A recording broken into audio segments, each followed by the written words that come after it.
Ever spend an hour trying to sand a tight corner on a piece of furniture, only to end up with cramped fingers and a finish that looks like it was done by a toddler? It is one of those small, annoying problems that makes you want to walk away from a project entirely.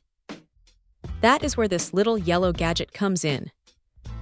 It is basically a palm-sized sanding block, and honestly, it is surprisingly effective for those spots where your fingers just cannot reach.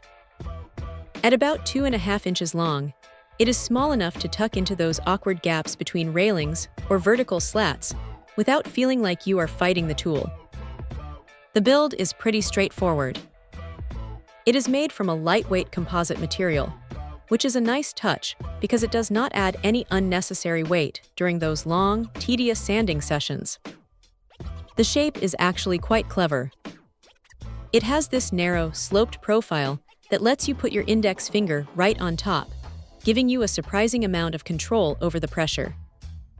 It is soft enough that it has a bit of give, so if you are working on a curved surface, it conforms to the shape rather than just digging in and ruining the profile.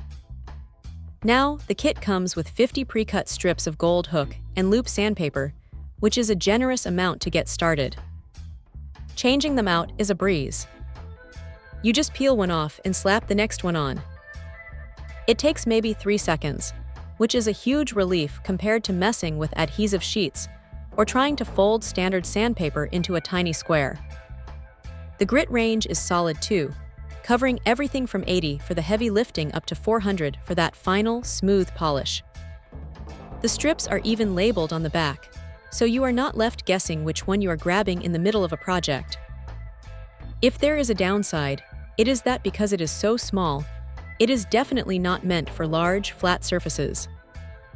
You would be there all day. It is a precision tool, not a replacement for a palm sander. Also, while the hook and loop backing is convenient, you have to be careful not to get too much dust in the mechanism, or it starts to lose its grip after a while. Still, for the price and the sheer convenience of having something that fits into those impossible nooks, it is a handy little addition to the workbench. It is one of those things you do not realize you need until you are halfway through a project and wishing you had a smaller way to reach those tight spots. It is simple, it works, and it saves a lot of frustration. Check out the video description for updated price. And thank you for watching this video.